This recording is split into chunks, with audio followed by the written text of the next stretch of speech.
Let's do some quick mushroom IDs on this massive fallen beech here. Just turned into just one big buffet lying across the forest. Honey fungus down at the roots. This has grown everywhere at the minute. Massive piles. White spores, rings, and that honey colour. You can't miss it. There is different types, and they all look very slightly different. If you can eat it, good for you. I cannot. It gives me a funny tummy. This one does not. This is grey oyster mushrooms. That classic shape they grow in, that little lip. Real tasty edible, this one of my favourites. I think they get a little bit bigger than that because there's a few more down this log, but first we're going to pass past these porcelain fungus. Let's find a bigger one. That's a cool couple there. Wherever you find fallen beechwood, you'll find these at this time of year. They stand out like, well, like little bright white mushrooms on the wood.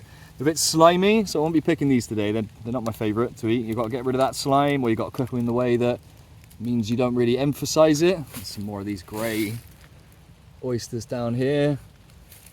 Lots more porcelain fungus. I've got a lovely little bundle of the grey oysters popping out. Look at them. Aren't they gorgeous?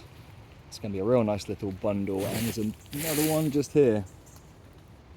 So pretty soon this thing is going to be covered in dark oysters, and it has just been covered in pale oysters. I'll go through these and be picking these, I think. There's some nice ones in there. There's slightly older ones down here. So we've got honey fungus, pale oysters, sorry, grey oysters, porcelain fungus, and pale oysters. These are about full grown. I'm not entirely sure if the dark ones, is that more? There's some teeny tiny pins coming up there. I'm not sure if these ones, the dark ones, get as big as these ones.